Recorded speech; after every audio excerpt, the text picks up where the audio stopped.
What's up, you guys? It's Janelle, And Ray. and you're watching Baby Talk, Yes. and we are engaged. Oh yeah, that's right. Yes. Roll the clip of All all the the. stuff that we did. There's gonna be a cute little surprise for my baby, and she has no idea what it's gonna be. I think he's gonna propose to me today. I don't know. I could be overly presumptuous. But we are officially engaged. True. And I will be Mrs. BB in the future. Yeah, she'll be Mrs. BB. That's right. Yeah.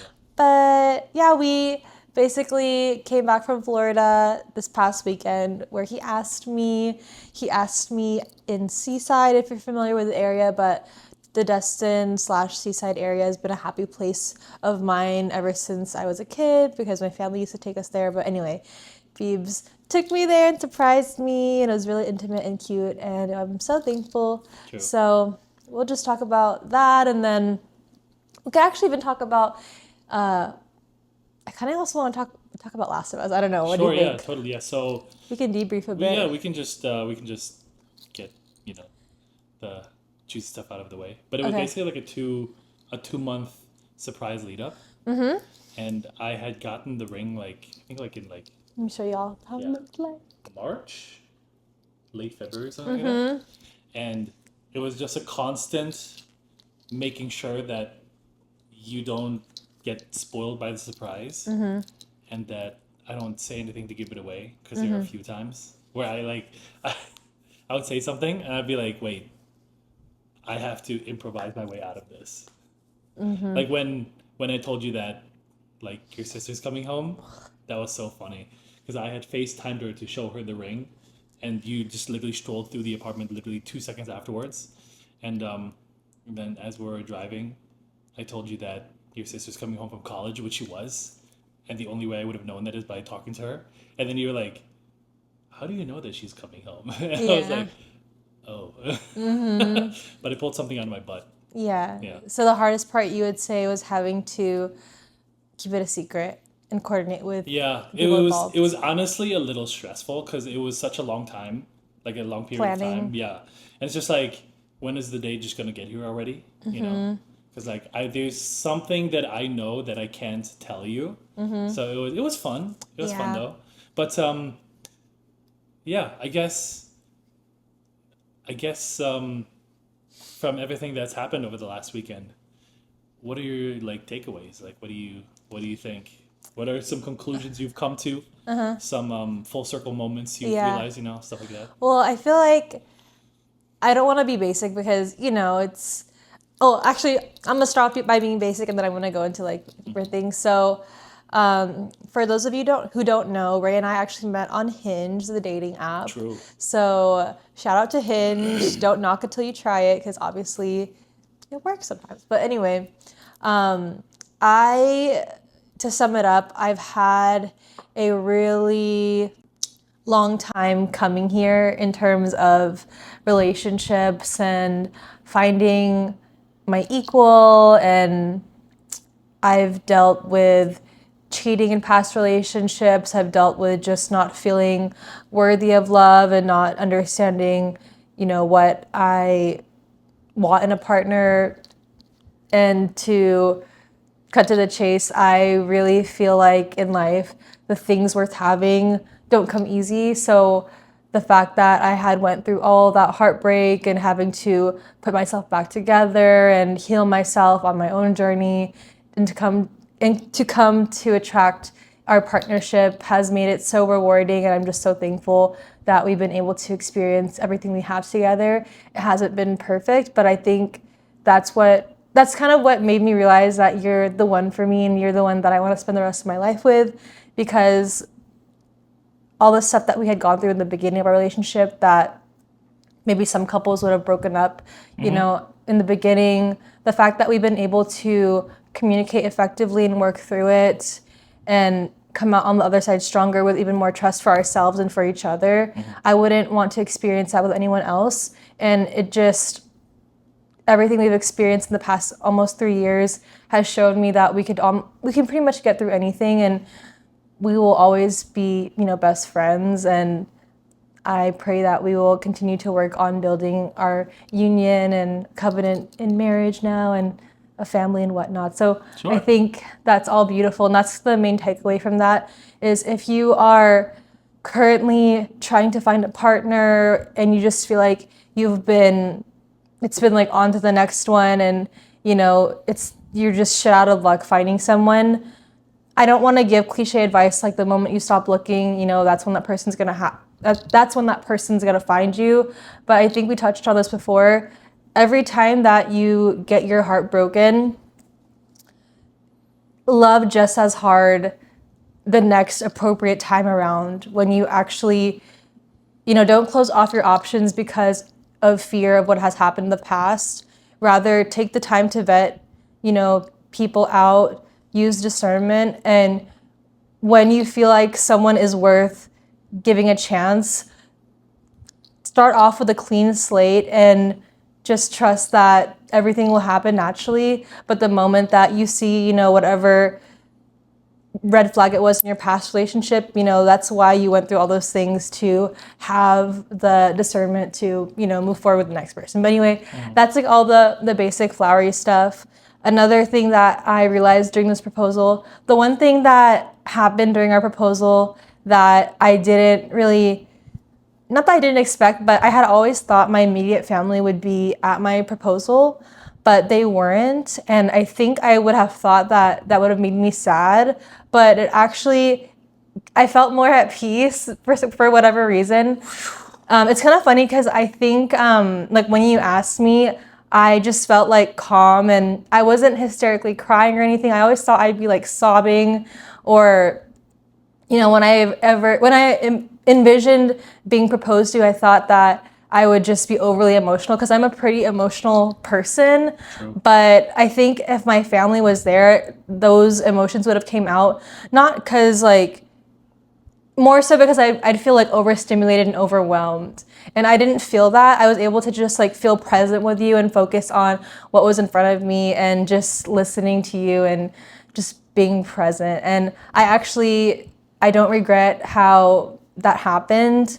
And if anything, I wanted you to take full reign on how you wanted to propose to me. I didn't want to tell you it has to be this way or this way. I gave you hints, but I wanted to see what you thought would be right. And that's what happened. And I feel good about it. Nice. So it made me realize Ray's parents surprised us and his sister and her boyfriend, whom I'm also friends with. And because I was able to focus on Ray's family, it was almost symbolic because it was as we continue to build our relationship and our family, it's not that I'm leaving my family, but I'm extending my family with you guys. And it made me really see that I can trust and grow with you guys. And I actually want to be in your family. And I'm okay. I'm not saying I'm going to be without my family, but if it ever came to phases of our lives where I'm not, in close physical proximity to my family, but I have your family or just us two, I'll be okay. Of course I'll miss them and I'll be homesick, but I feel like family is when it's just us two. And yeah, so that's what I realized. That's fantastic. Yeah, I 100%. There's a few good points that you brought up. 100% Hinge, whether it's Hinge, Tinder, Bumble, whatever, the apps definitely do work because they're intention-based apps. And we discussed this actually with Amanda one time. Yeah, it's the dating apps are intention-based. So whatever you're looking to find, you will find, right? Whatever you want though, you will definitely find clues, whether that's in your highest alignment or not. But because these are intention-based apps, what the intention you set will bring that into reality, right? So because there's so many, I have focused on the couples that are successfully in relationships because of Hinge. And so depending on people's belief systems, if you believe that Tinder or Hinge or whatever are just for hooking up, that's exactly what you'll find. If you see them as apps to maybe find your forever, your significant other, then that's what you would find. And then the other thing that I 1000% agreed with that you said is that if you get your heart broken, you love just as hard the next time, and then the next time, and then the next time, and you don't succumb to the negative self-talk of like the classic one is men ain't shit. The other classic one is I'll never love again. You know what I'm saying? Or and this is like a Gen Z favorite. It's like I won't love the person or I won't do XY like husband or wife qualities until the other person does it first. And what I have definitely learned from like just like our relationship like in totality is the fact that when we first got together, the chase of like me trying to take you out on dates and making sure that you see all the good qualities and stuff, like that all worked, and then we got into a relationship, and then you continue to do things in the relationship that made it possible for me to think that we could actually like be like husband and wife. You know what I'm saying? In like a traditional sense too. Like this is strictly talking traditional, where like after we got into a relationship, like you were already doing this prior to the relationship. You're already like at the time we lived in literally one bedroom. Like we were there like 24/7 almost, it felt like, which was awesome. And like you cleaned my room for me, you made food for me, you know what I'm saying? You would go into the kitchen and make food, and you showed wife qualities that I think it's a natural progression of like relationships where it's the guy's job to basically attain the relationship, and then once you're in the relationship, it's the woman's job to grow and nurture the relationship in whatever ways they like, is in the highest alignment, basically, right?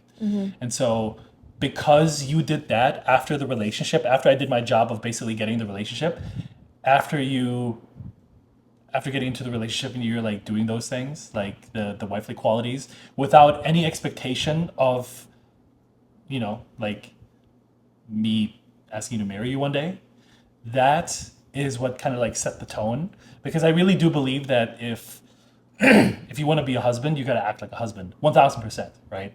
So, and this goes back to like all the traditional things, like I pay for everything, like, and I make sure that you're protected, safe, I'll drive you anywhere, you know what I'm saying? Like just just to name a few, but the basic things. And then if you want to be a wife, then you have to do wife qualities. It's like the universal law of fake it till you make it is a very true thing, because you have to kind of fake it in the beginning, because you kind of don't know what to look for. You kind of don't know like what exactly you need to do in order to do whatever. So you kind of just like you almost like faked being a wife to the point to where you actually became it. And that's a very big thing where like people give up halfway through that because they either feel embarrassed or silly, or like they think, oh yeah, I should be doing this or whatever.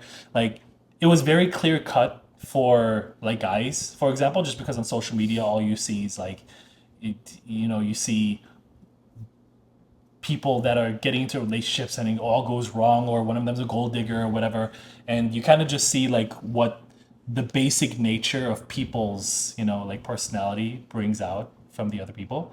But it was good that we did it with the end in mind from the beginning, which I know is a concept we just openly just started discussing a few months ago. But like when we got into the relationship at first, we started with the end in mind, which is like being married and having a family, which is the stage at which I'm at, because after like 30, you kind of like, guys' brains kind of fully turn on, and like you start seeing monogamy as actually like a bringer of peace. Because I don't know how people like deal with like cheating on their girlfriends. You know what I'm saying? I don't understand how guys do that. Logistically, that shit just seems too impossible. And if you have like an iPad, for example, that is shared by both people, like I was actually watching a Andrew Schultz's podcast with James Sexton, who's like a divorce attorney. Yeah, that guy. And that guy, and he was basically saying, I get one call a week at least from like a woman who started using the iPad, and the messages that the guy is sending just go straight there, and she's just screenshotting everything. You know what I'm saying? Like, I don't understand how guys just live on the edge of life to such an extent that peace of mind is not even in the picture. Like that seems like almost like a dangerous man to me, is a guy that doesn't look for peace. You know what I'm saying? Yeah. because that's almost like you almost like have to try to like fuck up that hard, you know what I'm saying? But then again, like karma is also a real thing. Right. And then the last thing that she said was about Yeah. Oh, if things are hard. Yeah, well, we talked about that. But oh hard for yes, yes, you. yes. Okay, yes. In the beginning, when there are a few times when you're like really upset because of a belief system that wasn't compatible with this relationship. And the number one thing that I looked for 1000% is the ability to self-regulate, but also the ability to solve your own internal problems using me as help instead of just this is what I believe, this is why I believe it, I'm gonna steamroll with my belief. You know what I'm saying? Because if that had happened, you would have probably left and we would have never talked again. You That know what I'm was saying? the route that I was going, and I feel like it's worth even touching on it a little bit, like to give the main summary. The fact that we're even sitting here making this video when our relationship almost ended in the very beginning stages was because you helped me and you gave me a safe space to evaluate what my belief systems are at the time we met. To touch on that a little bit, it's like I had really strong religious beliefs that some were my own, but a lot of it was taught.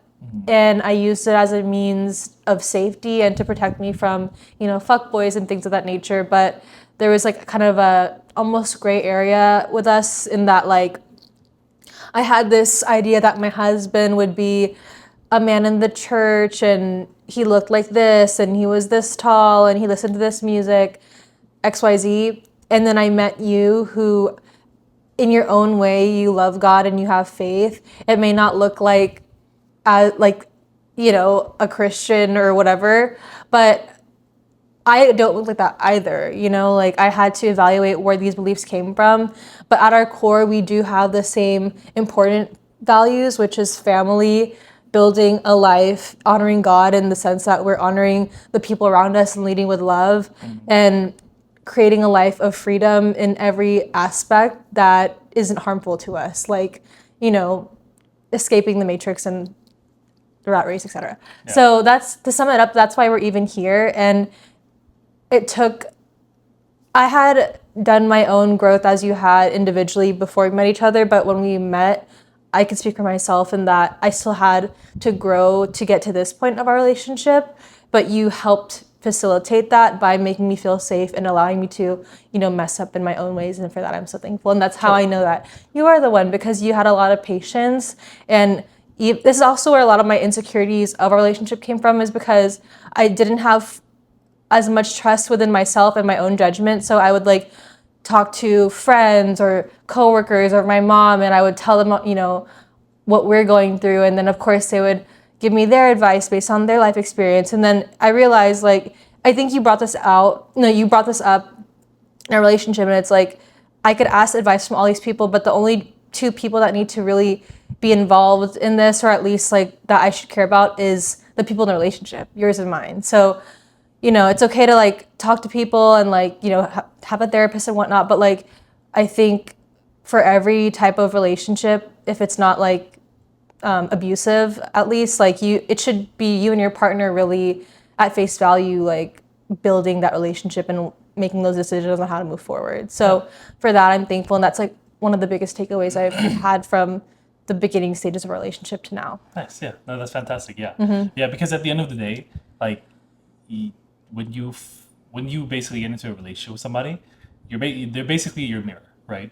So it was a relief for me knowing that you had your own belief systems, which you're able to like regulate and or change them to fit like a bigger picture, which is fantastic, because that's basically what I do.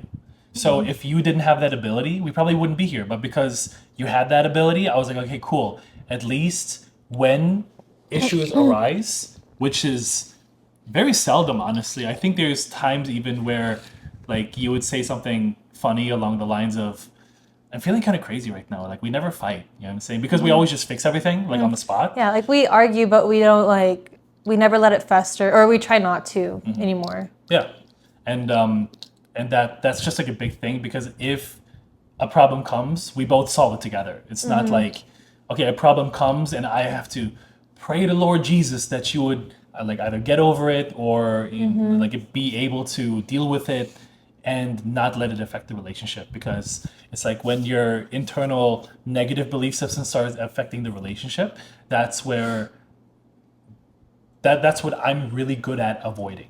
And so like I don't bring any of my personal like drama much into the relationship, at least from like previous relationships that just didn't work out. I didn't bring any like toxic traits from any of the previous relationships. I just got over it and just let it go, and that was like really good for me. But that's also how I knew that like we're meant to be, because I can self-regulate and you can self-regulate, and you can solve your, because at the end of the day, the problem of your own belief systems are not mine to solve. They're yours to resolve, basically. Because I can't say, there's no combination of words that I can say to you that's going to mentally change what's in your brain and your belief systems, unless you're willing to be open-minded enough to be open to change it, and or be able to adopt a new belief system that's more, suitable for your current situation. So yeah, so that was like a really big thing. But that's how I knew. So Thank you. Yeah, I think now I know for a fact now I can trust myself more and trust the relationship that I have with God, a higher power, and my intuition, and what I built with you. So that's why I feel at peace, especially with where we're moving forward. Whereas before I didn't really have as much peace, and it all had to deal with like how I trusted myself and how I saw myself. But yeah. no, for sure, 100%. So yeah. I want the purpose of this BB talk to hopefully inspire, help one person that if they feel like, they haven't found their person yet or it's impossible for them, I want you to know that it's definitely not, and that if you really want it, just hold on to that one small piece of hope and let go of the timing of it, because this actually happened, I wouldn't say faster, but I kind of thought, like, I got to a point where it's like, okay, none of these relationships are working out for me. I may never find my person, or I may be, 60 and find my person, and I'm fine with that. And once I made that decision and let go of the outcome, that's when I met you and everything happened. And I feel like that's what people mean by when they say, like, once you stop looking for it, but you could still look for it and want it. For sure, yeah. For a long time, I feel like I wasn't allowed to. And one last takeaway that's like important is you don't have to do all the growing and healing alone, and you don't have to be, the baddest boss ass babe, the most fit girl. You don't have to have healed all your wounds to be worthy of love. You can be worthy of love just as you are at 250 pounds overweight, at $100,000 in debt. As long as you're on the trajectory of fixing your own life, if you just so happen to meet that person that will accept you for who you are in that moment, because you both are going to change. So that was what I didn't know going into this, that I know now, and I'm so thankful that you had the patience to help me see that, even though there was like a push and pull in our own perspectives with that. But like the fact that, like, I just felt like I had to have it all figured out to even be worthy of a relationship, but that's just not the case. That's a good belief system to shatter. So, to be honest, yeah. So that's the main Yeah, thing. and like I would say to like all the female viewers of this, 100%, the idea is, or the real hack is knowing that you are a master manifester. Like everybody is. Women especially, because women are more in touch with emotion. Emotion manifests easier, right? But the thing is, and this is something Bashar would say, and this is the actual advice. He says, if you are trying to manifest something, it's not about manifesting it, like visualizing it and like pulling it into your reality. It's not the problem of you're trying to get it and manifest it into your reality. It's the fact that you're keeping it away. And the way that people are keeping it away is with their belief systems. It's the belief systems that are not compatible with what they want. It's kind of like when you like write code on a computer, for example, if you say that, hey, I want to do this, but then you have another line of code that is speaks an exact opposite of that first code, the computer's going to get confused and it's not going to do anything. It's going to give you an error, right? Life works the exact same way. If you're trying to manifest something, it's not that your manifestation isn't working, it's that your belief systems are keeping it away. And so for all the girls that are listening to this, if you want a relationship that is worthy of what you want to be worthy of, then it's not about like keep looking until you find the guy. It's about what belief systems would have to be true in order for you to know that you are keeping this away. And a lot of the times the biggest one is like the one that's like men ain't shit. You know what I'm saying? If you say men ain't shit, but then you want a man, like could you see how a computer would just be like, what the fuck? Like how can you want a Energies man? are repelling. Exactly, yeah. It's like if you want to attract something, you have to be not the opposite of it, but you have to be in a polarity that can allow it to attract, you know? So if people say things like, oh, men ain't shit, like whatever, because of some fuckboy that they dated, which is most likely like, to what point could you say that was your fault as the woman for why the relationship ended, right? Like, take some accountability, take some responsibility, figure out what the thing was that you learned from it and never do it again. Right. And continue to have good, positive relationship thoughts about men. One guy does not represent the whole of like mankind, like men, right? But that's like the biggest thing. It's not that people are failing to manifest, it's that they're keeping them away with their belief systems. They're blocking They're blocking it, yeah. So if you want to attract that, then you have to have congruent belief systems on every level, right? Like you have to think like, okay, yeah, like this last guy that I dated, he isn't shit because of whatever, but I've learned my lessons from this relationship. This will never happen again. This will continue happening because it was good. And then you continue to believe that there are good men out there. You know what I'm saying? Like instead of because, and this is one thing that I would actually agree that Andrew Tate actually says. I know Andrew Tate, right? He says, I do not believe in anything that takes power away from me. That makes perfect sense. Why would, like, your life will never be worse if you think that you are going through life believing that you're a badass rather than if you are not, right? So if you're trying to attract and manifest something into your life, take inventory of your belief systems. And if there's any one of those that have kind of like, that come to you, because the thing is, as soon as you hear these words, something immediately pops into your mind, right? Whether it's you or the viewer or whatever, something immediately pops into mind, you know? And like an event or something that happened, you know, a turning point, you know?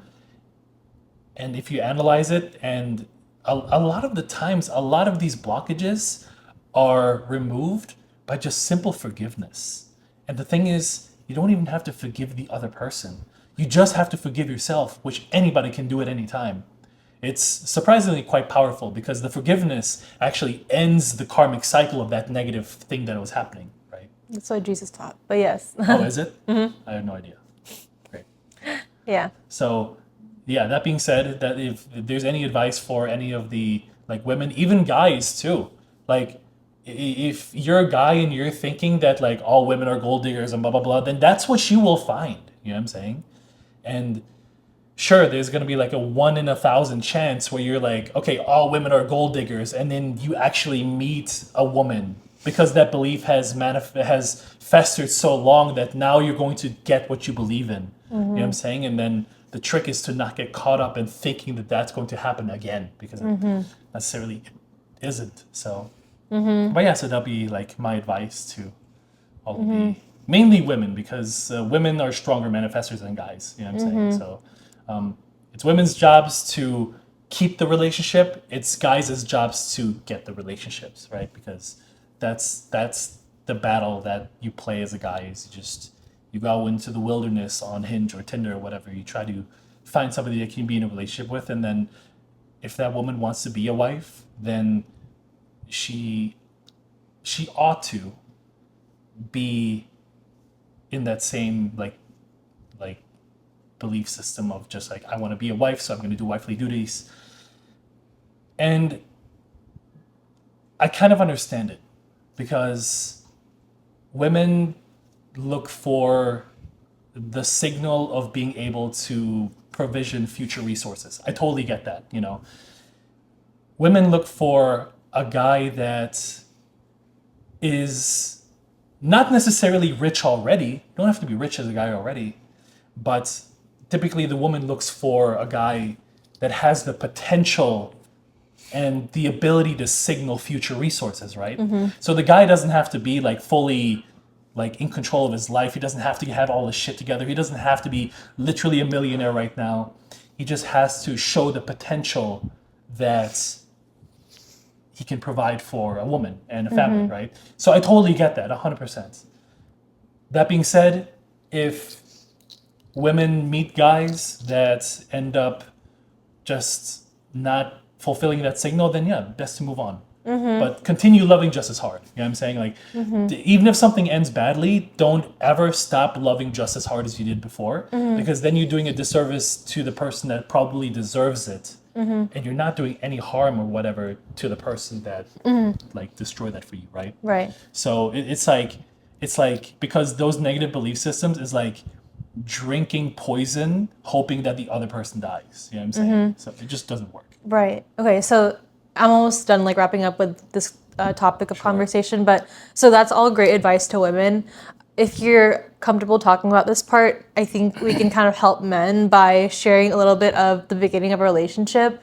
If you like can recall, like I think a big thing that we're even still going through today is the whole, you know, weight loss, and Sure. my duty as a woman, of course, is to be healthy, and I think a man too, but it's harder on the women, and I think this is also why women, as a society, we get the brunt of like, you know, feeling like we're not good enough physically and whatnot. But in the beginning of the relationship, I think the physical aspect was important for you, obviously, but how do I say this? It's like, I even thought like I was gonna be proposed to when I had reached a certain weight loss goal, not because I thought that's when you're gonna ask me necessarily, but because I had these goals for myself. I was like, oh, I wanna like lose this amount of weight.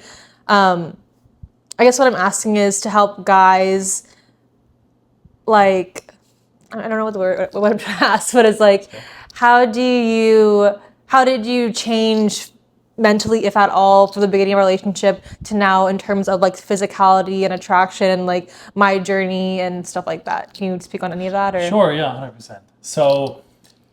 So a little disclaimer.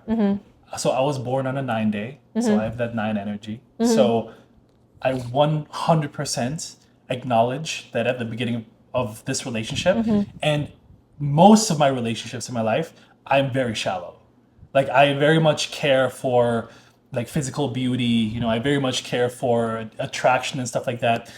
What really made the switch for me was understanding that you had the potential because, you know, of your previous, you know, pictures that you had on Instagram or whatever. I knew you had the potential, and what allowed me to like detach from that completely was just a reevaluation of my values, where I realized, okay, yeah, like we both have weight to lose, for example, but I value the fact that you like cook and clean and you do wifey things and you listen to me and you don't judge me and you do what I say, and you know what I'm saying, and like you're submissive and all of these things. It got to a point where I was like, okay, I know you have the potential, but I 1000% value your wife qualities above the physical, because logically I know with age the physical attraction will go away. Not only that, it also doesn't make sense to just be attracted to looks, because the most attractive people sometimes aren't, you know, the most congruent to be within a relationship. The reason, and the thing is, like, it took a lot of time for me to like even realize why I was so shallow in the first place. the way I would justify it, because I can choose my own justification, right? The thing that rings the most true with me is that the reason I wanted you to lose weight, just like in the entirety of our relationship, just in general, is because number one, your body is the future house for our babies. So the healthier you are, the healthier of a home they will have, right? And then number two, and this is the biggest one, because the thing is, like, in the event of if you're giving birth and it comes down to your life or the child's life, you're living 1,000%. The baby is just collateral at that point, right? That's just how it has to be. I'm not laughing because that's funny and just Yeah, that's my but defense mechanism. yeah, but if you were healthy from a point of being unhealthy, then I knew you would live way longer, which means we would have more years of being together, right? Because at the end of the day, like, we are at least I am playing for the long game. You know what I'm saying? Like, we're taking this all the way to the end, like till death do us part kind of thing. You know what I'm saying? Like, that's the commitment that I made. So the healthier you are, the more muscle you have, the longer you'll live, the longer we both get to be together. You know what I'm saying? Yeah. And sure, I could be hit by a bus tomorrow, but like, I mean, Likewise. yeah, no, of course, we all could be, life is fragile. But at the same time, I'd rather hold out hope that my fantasy of us living till we're 120 and then dying together or whatever comes true than not even having those plans because, oh, I could be hit by lightning in 3 days. You know what I'm saying? So that's like my number one reasoning for why I wanted you to lose weight is because I want you to live as long as you possibly can, selfishly, because I want to be with you. That's it. And then like the physical stuff, like I know there's potential, you know what I'm saying? I know there's like potential for you, but I just mainly care about your health, like because your health and your looks are one-to-one correlated, that's just how it goes.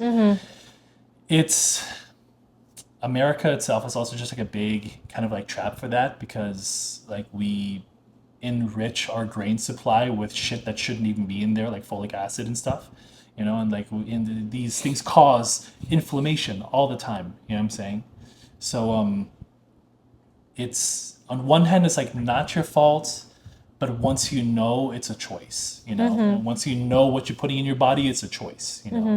Cool. So. Well, thanks for being vulnerable. I actually want to talk more about that stuff, if not on this BB Talk, like in the future, because that's something that I noticed that I feel like is very taboo, and I don't really know any couple online that talks about it because it's such a sensitive topic, but it's a real thing in long-term relationships and even just any type of romantic relationship where there's attraction involved, like when women gain weight, or men even gain weight and people lose attraction and like I remember in the beginning of a relationship when I was, from my perspective, when I was dealing with this and I didn't have the full picture of, what your views were. And it's going to sound bad, but it was one of those things where we just started dating and it's like, even though I'm on a fitness journey, it felt as if like, I just wasn't doing it for you physically. Sure. And that's like where I would ask my friends like, hey, this is what's happening. They're like, oh yeah, cut that man off because if he won't accept you as you are, like, fuck him. Like what's going to happen when you're pregnant in the future? And of course, like those thoughts did come to my mind. But I know now that I know the full picture and I know your heart now, I know it's not necessarily like that's what's going to happen. But I think this is where I want to have a conversation because it's a two-way thing. It's like men also need to feel safe voicing how they feel because it's like, it's a real thing that, because guys are wired differently, that they do see their partner in that way, and women are wired differently where that stuff affects them too. So I feel like, I obviously can't pick the right words, but I feel like opening the conversation to talk about it, having a safe space to talk about it on both sides, how weight gain and stuff affects, the male and female relationships is something that should be worth talking about. So yeah, I don't know how, but the fact that we're even talking about it, I feel like it's pretty good. So yeah, that's fantastic. Yeah. And 1,000%, like there needs to be a lot of forgiveness, especially in the beginning. Yeah. Because I needed to forgive you for the fact that you're holding religion against the relationship, right? But then you also forgave me for holding like weight against you, like whenever that conversation did come up, because I wasn't able to fully understand why I had that belief system. I didn't dig deep enough to why this was actually happening. And to be like completely 1000% honest, a lot of the like looking back on the beginning of our relationship now, the reason why I guess like quote unquote like you were physically like not doing it for me sometimes was because like before I had met you, like because the thing is like I'm not on like Tinder or Hinge or whatever to just like go out and like have sex with different random people. I wasn't using it for that, even though I wanted to. The universe never like fully let me do that because I know it would lead me down a path of whatever. So I had just kind of become not used to the fact, but just like I had to self regulate because if I wasn't going to put myself through the ordeal of trying to sleep with girls on like these apps or whatever, then I would still have to find a way to like, get the release, right? So a lot of that came back to like porn for me, which I'm like happy to admit now because it's no longer the case, It would be a lot more difficult to admit if I was still like suffering from like super crazy like porn addiction, right? At the same time, in the beginning of our relationship, that's probably why like the physicality of our relationship maybe wasn't doing it for me, is because I was still Watching not porn. dependent, but I was still watching like a lot of porn as a mechanism to just self-regulate while not having like the urge to sleep with 10,000 women on these apps. You know what I'm saying? So that's a lot easier to admit once I've faced it, and I can honestly say that like my consumption for that is down by like 90+%, and That's hard that's a for really guys. big thing because a lot of guys like 95+% of guys, they don't have the ability to sleep with like a bunch of women, right? They just don't. They're not the kind of guy that the woman will go for. They're basically invisible to women. So a lot of these guys turn to porn because that's just the easy, like quick dopamine hit that we are all used to from instant gratification. So that is also like a lot of the physical intimacy issues we had in the beginning was like a lot of it was my fault too. You know what I'm saying? It was your fault in the sense that it actually wasn't your fault at all. You know what I'm saying? You're just who you were, and I just had to accept you on your journey. But it was mainly me that, because you didn't fit this mold of what I had always seen on like, the porn channels or whatever, it was just difficult to translate, oh, this is real life versus this is what I'm used to. And once I made the distinct choice to basically eliminate that from my life a few months ago, basically at the end of last year, basically, honestly, which is crazy that it took that long to get there. It's okay. But at the same It's your time, journey. yeah, it's like there just needs to be a lot of forgiveness in the beginning because a lot of the times, like, whether you on your weight or me on my porn journey or whatever, these things are difficult to like wrap your mind around and explain like as they come up in an issue. You know what I'm saying? When you're put on the spot and you're kind of just like getting exposed, you're not thinking of the highest high road answer or thought that you can think of. You're kind of just reacting emotionally because you're not prepared for the conversation. So there just needs to be a lot of forgiveness, to be honest. Yeah. But yeah, I mean, it started with I had to forgive myself for realizing that porn was ruling my life for a long time, a long, long time, and now I don't need it anymore. You know what I'm That's saying? Now we just awesome. make her. I'm just kidding. But yeah, at the end of the day, that's kind of just the point at which you can bring these like deep topics up is the point at which you've moved past it. Yeah. So that's a good thing. No, that's awesome. And I feel like the fact that you could even talk about that and be vulnerable and share that is really respectable. And I feel like a lot of boys and men need more examples like that because I feel like it's not talked about a lot. And honestly, I feel like we touched on all the main parts on our journey so far that have, I don't want to say prevented us from getting to this point, but those were really the things that we had to overcome to get here. And the fact that we've been able to navigate that and we're still on that journey. And I think, that's life. We kind of always will be on some sort of journey in regards to those things. But it's not about like finding the perfect person, because that doesn't exist. Like that's what I realized. Like when I had this idea of this Christian man, I think in the back of my mind, I was like, oh, this man doesn't watch porn ever. He's always gonna see me as as the only woman that exists, and he's never gonna, have a disagreement. It's like I didn't want conflict because I didn't know how to deal with conflict, not just in my romantic partnerships, but even in my platonic friendships. But now I welcome it, and now I know how to communicate effectively with people.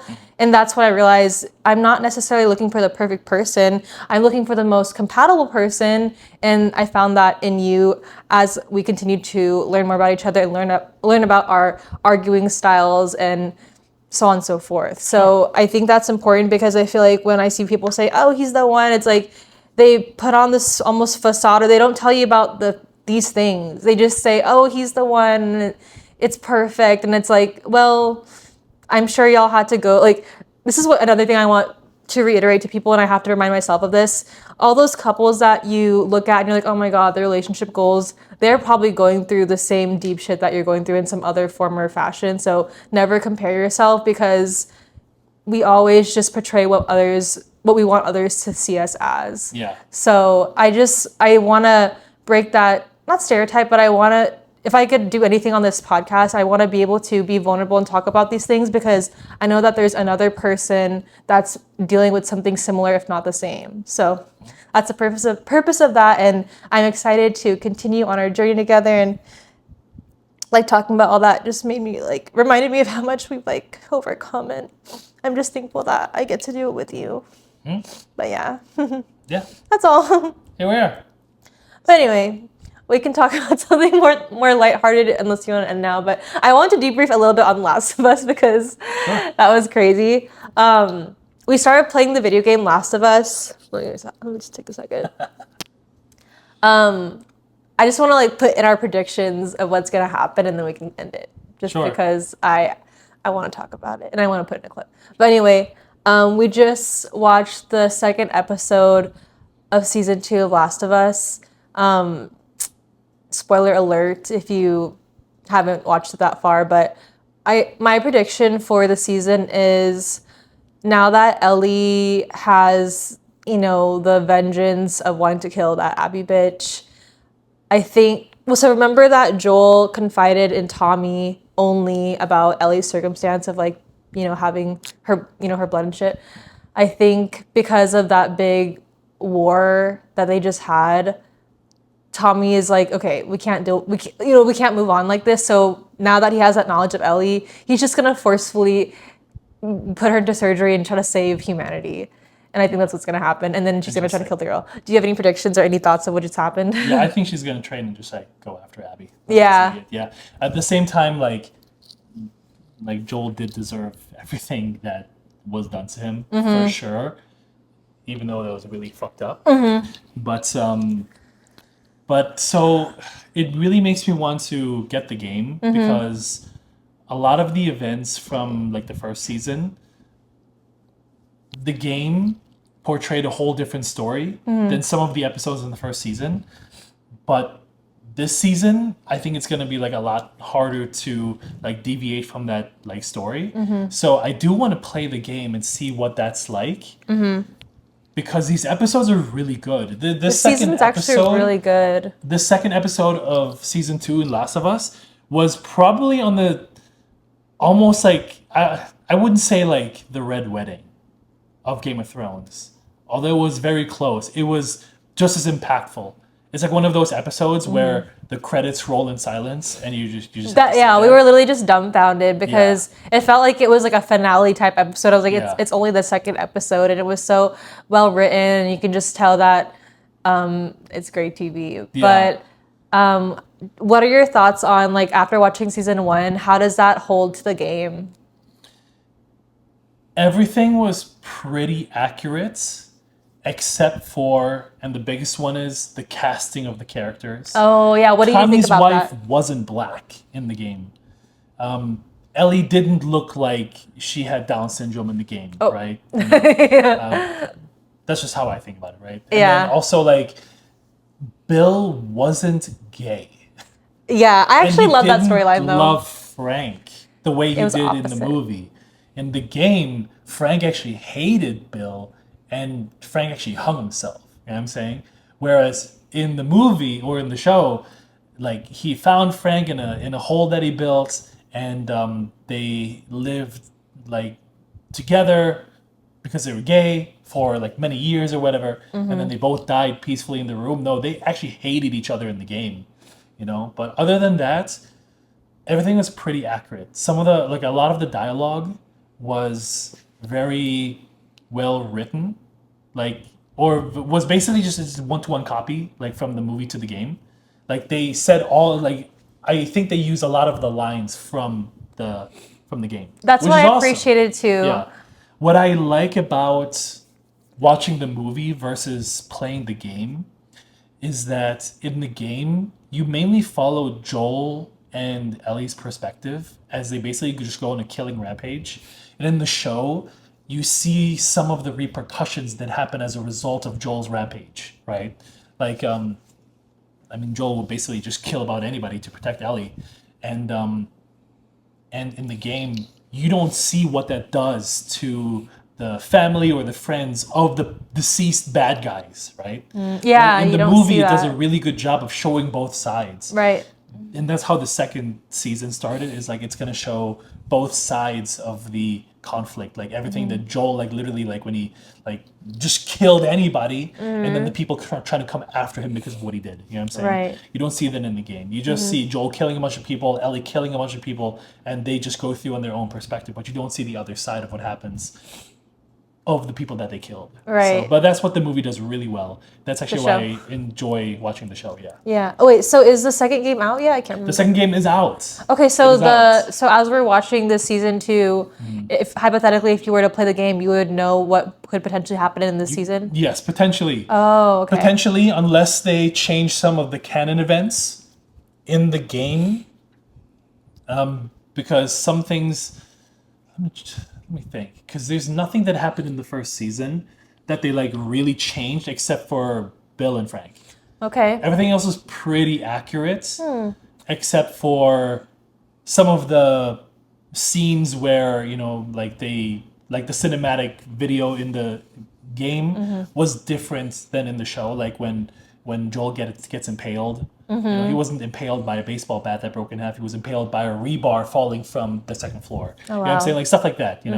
But as far as like if you were to play the game, you would have a really good idea of what would basically like happen in When the did show. when did the second game come out? Recently or no? Yeah, like I think like beginning of this month. You can buy it on Oh, Steam. Yeah. wow. So Okay. I wonder if the it's only thing true, is like- it's full price. How much is And that? 60, I think. Okay. 60 or 70. Something Okay. like that. But like it's just like it's like, do I want to watch some of the show first? Because I usually just wait for sales. You know what I'm saying? Just because like I just feel like I want to get a good deal. It's not about like I don't have the money to pay for 60. I just want to feel like I get a good deal. Like most people when they buy things. Right. So, I don't know, but it looks really good. It looks really fucking good. Yeah. And the graphics are even better. And the first Last of Us game was already fucking amazing. 10 out of 10. It's basically a carbon copy of all the mechanics of Resident Evil with a story of American storytelling and American cities and people and stuff. So Yeah. So 1000% Last of Us Part 2 is gonna be a fucking banger. Yep. Let us know down below if you're watching this season or if you've played the game, your thoughts, because it's our current hyperfixation and yeah. But that's basically all I basically it, have to yeah. say. Yeah, guys. See you in the Yep. next one. Oh, also, yes, this is BB Talk number 11. And the reason why I wanted to get to number 11 is because 11 is the number of emotional energy. Oh, And so, and I cried. yeah, so that's why I wanted to save the engagement podcast for BB Talk number 11. Wow, you're very intentional with that. But Yeah. cute. Because if you follow some of the laws of the universe when it comes to like numbers, like a lot of the things actually seem to come true. You know what I'm saying? Like for example, like BMW, right? BMW was founded in a dragon year, right? And because I'm a monkey, monkeys and dragons are friends in the Chinese zodiac. So I seem to never have any problems with my car. And, well, okay, now that I said that, but like it's a like some of like the imprinting of energy starts when something is founded. You know what I'm saying? Yeah. So if that is compatible with like your energy, then you'll end up having a much better experience in some cars than others. Like, have you ever driven a car that just always has problems, never seems to, what I'm saying? All the time there seems to be something wrong with it. That car may have been founded in your enemy year. You know what I'm saying? Right, because with what you said, you have, for those of you who don't know, you have a BMW. Whereas I have a friend that has a BMW and she fucking hates the car because she always has issues. Yeah. Is it because BMWs suck, or is it because, like what you said, maybe you're more predisposed to working better with a certain car because numerologically it aligns with you more? Right. No, 1,000%. If the energies are opposite, like they're enemy energies, then like you're not going to have the motivation or intention to want to take care of something. You know what I'm saying? But like when the energies are congruent and like they match, then you end up either subconsciously taking good care of it or subconsciously preemptively like taking care of things to prevent things. You know what I'm saying? Like I like my car a lot, and so I end up taking care of it more than I did other cars. So a lot of the times it's like energy compatibility. So that's why I try to follow like numerology and like Chinese astrology, because a lot of the things like they make sense. Like, and like for example, like for you, like being born in the year of the rat, like I see this all the time. You love to search for knowledge. You like learning new things. Me and ChatGPT are like this. Yeah, right. Yeah, like no, literally, like, and that's what like rats are really good at, is their ability to want to learn things. They want to consume knowledge. Another thing that I know, just based on like you being born in that year, is that you don't like to do like remedial tasks. You don't like to do transactional things because you see the bigger picture. Yeah. Like you don't want to play checkers because you're playing chess. You know what I'm saying? Like you don't like, like sweeping the floors or doing the remedial tasks at work because you see the bigger picture. You know what I'm saying? Like, Yeah. would you say that's like a true thing? Yeah, like for context, I have 3 younger sisters. So growing up, I took advantage of being the oldest, and I would always somehow get them to do all the chores while I don't know, like Yeah. helped or supervised. Yeah. And even to this day, I will outsource whatever I can so I could save my energy and do the things that I want to do, or do the things that actually matter. So Right, no, that's very true, 1,000%. I work smarter, not harder. Yeah, and that's also a superpower of the rat. Also, is the ability to be manipulative. Your only thing with that is to not abuse it. And Yeah. you know what I'm saying? I don't. But like that's the superpowers of your zodiac, right? Like me, for example, and the things when I first heard this, I was like, oh my god, why the fuck is this so true? It's like monkeys are very intelligent. They need to be with other people that push them, because monkeys also tend to become very, very lazy. You know what I'm saying? And when I heard that, I was like, that's fucking me. Like, I know, like, I get it, like, it's like a lot of the times I'm playing 4D chess in my mind, but then I just end up like loafing around because monkeys just get lazy sometimes, That's why I also encourage you to push me a lot. You know what I'm saying? To push me to do the things that I say and, go to the gym and do all these things, because like I need that accountability in my life, because my zodiac just gets lazy sometimes, and like I recognize it. Doesn't mean that I'm going to suffer with laziness for the rest of my life. No, it just means that I'm predisposed to it, but I can change it if I want to. So, but yeah, just like a basic, primer and like numerology and astrology, just because like these things seem to be like very congruent. You know what I'm saying? Like they seem to deal with a lot. Like like another one, for example, like your life path 8. That's a very karmic energy, which means you have to live a righteous life. Because I do. And I know this for sure. I know if you do something wrong, it immediately blows back on you. It does. You know what I'm saying? Like so these are just things that I feel it. Yeah, and like people that are born like on a 4-day or have our life path for example, they need to work their ass off. That's why they're here in this world. You know what I'm saying? Like they need to put in a lot of work to get ahead in life. You know, like that kind of stuff. You know, so all and then like people born in 3 years or 3 life path. You know what I'm saying? They're great communicators. They also have certain tendencies that other numbers don't, and that's how that goes, right? So, but yeah, at the end of the day, these things like a lot, and the thing is like a lot of the times when I hear about these things on like TikTok, a lot of it seems like cherry picking to me. Like one of the examples that I just don't vibe with when numerologists speak about this is for example, uh, the word intelligence. Nine is the like I is the ninth letter. You know what I'm saying? And a lot of it seems like grasping at straws, but then some of the other stuff that they say like conforms to a basic template of our life kind of thing. I'm just like, okay, cool. Now I'll take the things that work, but I won't listen to the cherry pick stuff. But Right. yeah. So Cool. that's basically it. That was a little off tangent, but It's okay. that's fine. Yeah. Well, thank you guys. That's all I could think about. Yeah, but that's about it. But yeah, we're engaged. We're gonna get married sometime in the future, which is You're funny right. because it doesn't feel like anything's really changed. It's just now you have a physical symbol of my commitments. I love it. Yeah. So. But yeah, y'all, we'll see you at the next one. Bye. Bye-bye.